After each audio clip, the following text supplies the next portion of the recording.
Dalam riwayat yang lain Abu Hurairah berkata radhiyallahu anhu, hadis ini diriwayatkan oleh An-Nasai nomor 3231. Qila li Rasulillah sallallahu alaihi wasallam ayyun nisa'i khair. Ditanya kepada Nabi SAW, wanita mana yang paling baik? Pantas mendapatkan predikat wanita salihah. Pantas dibanggakan menjadi seorang istri, seorang ibu, seorang anak perempuan, saudara-saudari. Qala allati tasurruhu idza nazar. Yang kalau suaminya lihat, maka suaminya akan merasa tentram, bahagia. Wa tuti'uhu idza amar, dan dia patuh kalau diperintahkan. Wala tukhalifu fi nafsiha wa maliha bima yakrah, dan dia tidak menyelisih suaminya pada diri dan hartanya sehingga membuat suaminya benci. Maksudnya apapun yang suaminya bilang dia ikutin. Pernah dengar nama Ummu Sulaim enggak, Bu? Pernah dengar nama wanita ini enggak? Sahabat Nabi. Namanya Ummu Sulaim. Ummu Sulaim ini gini, Bu. Suaminya yang pertama namanya Malik. Malik ini kebetulan waktu Ummu Sulaim masuk Islam, dia ngajak suaminya masuk Islam, suaminya enggak mau. Akhirnya suaminya keluar dari rumah, ketemu sama musuh-musuhnya, berantem, terbunuh dalam keadaan kafir. Nama suaminya Malik. Nah, si Malik ini punya sahabat dekat namanya Abu Talha. Tapi Abu Talha ini orang baik banget. Orang baik banget dia, orangnya mampu secara materi, orangnya sempurna fisiknya, dan dia tahu bagaimana Ummu Sulaim ini baik menjadi istri. Waktu si Malik meninggal, dia datang, orang-orang Arab itu biasanya kalau mau melamar dengan bahasa santun dia mengatakan, wahai ibu fulana, kalau masa iddahmu sudah selesai, infokan kepada kami.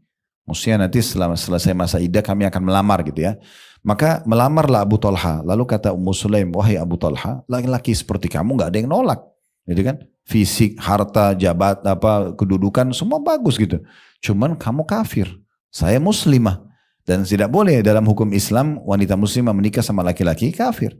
Kalau kau ingin masuk Islam, maka saya akan jadikan masuk Islammu sebagai maharku. Dan ini kata ulama, disepakati tidak ada mahar yang lebih mulia daripada maharnya Ummu Sulaim. Dia tidak mau uang. Kalau kau masuk Islam itu maharku sudah.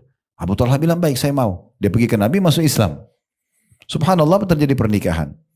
Karena sukanya si Abu Talha sama Ummu Sulaim, kena santun, ramah, baik ini dengan sangat sempurna. Terus kemudian hamil, melahirkan anak laki-laki.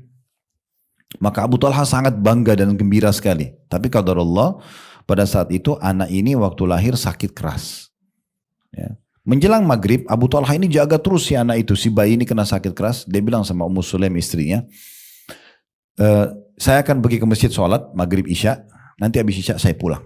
Kemudian nanti saya lihat lagi, tolong jaga baik-baik anak ini. Qadarullah waktu itu begitu Abu Talha keluar beberapa langkah dari rumah, anak itu meninggal. Si bayi ini meninggal. Maka Ummu Sulaim diceritakan oleh anak dia dari suami pertamanya, tadi Malik nama suaminya yang pertama, ada anaknya namanya Anas ibn Malik. Kalau pernah baca hadis dari Anas ibn Malik, nah itu sahabat ini dulu anaknya Ummu Sulaim. Ini orang soleh banget ini, termasuk salah satu laki-laki sahabat Nabi yang paling banyak, yang banyak meriwayatkan hadis ya. Selain Abu Hurairah, selain Abdullah bin Umar, ini Anas bin Malik. Maka Anas mengatakan, pada malam itu ibuku berkata, jangan ada yang menyampaikan ke Abu Talha tentang kematian anaknya. Biarkan aku yang sampaikan. Lalu apa kata Anas? Kata Anas ini menggambarkan ibunya.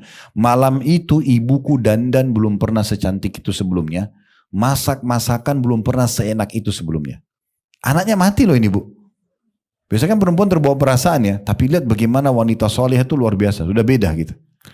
Dia tunggu suaminya pulang. Dia nggak informasikan. Nggak kalang kabut. Nggak teriak-teriak nangis. Dia dengan tenangnya, dengan cantiknya, dengan bersihnya, dengan siap makanannya.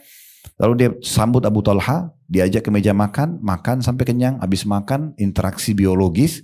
Setelah tenang semuanya, baru dia bilang, wahai Abu Talha, ini anaknya mati loh ini.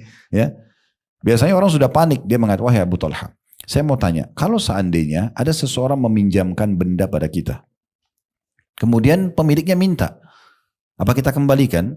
Kata Abu Talha, tentu saja, milik orang gitu. Kata Ummu Sulaim dengan sangat pelan dan santun dia mengatakan kalau begitu berharaplah pahala di sisi Tuhanmu karena Allah yang mengamanahkan anak kepada kita telah mengambilnya. Abu Talha kaget.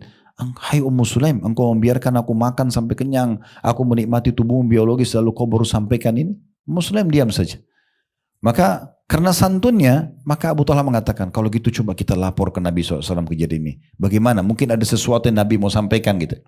Pergilah mereka ke Nabi di malam itu, disampaikan. Lalu Nabi SAW tersenyum sambil mengatakan, apakah terjadi biologis antara kalian? Kata mereka, iya.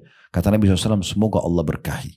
Kemudian betul dari interaksi biologis malam itu, karena sudah selesai masa nifasnya Ummu Sulaim, hamil lagi dia. Dan kata Anas, ibu saya melahirkan anak laki-laki yang betul mendapatkan doa Nabi keberkahan. Karena adik saya laki-laki itu melahirkan lagi 9 anak laki-laki nantinya. Jadi dikasih keberkahan. Tapi coba lihat sikap Ummu Sulaim. Bagaimana dia betul-betul membuat suaminya itu tenang gitu ya. Bukan panikan, malah dia menghiburnya, malah dia memberikan sesuatu yang baik. Nah ini yang dimaksudkan di sini kalau dilihat menyenangkan, ya kalau diperintahkan dia taati, seperti itu maknanya. Ini yang harus jadi contoh, Bu. Jangan contoh diambil dari sinetronnya Korea, dari film-film Barat, dianggap itu romantis, itu keliru ya. Itu keliru banget. Itu belum tentu mereka di luar sinetron itu bahagia, belum tentu. Berapa banyak mereka itu artis, mereka seperti itu ya. Ini secara umum saya bicara, bukan secara khusus ya. Jadi berapa banyak mereka itu jadi istri atau jadi suami dalam sebuah sinetron ideal banget. Begitu mereka rumah tangganya kacau balau semuanya. Itu kan banyak terjadi. Gitu kan? Itu banyak terjadi. Jadi harusnya kita lebih hati-hati ya.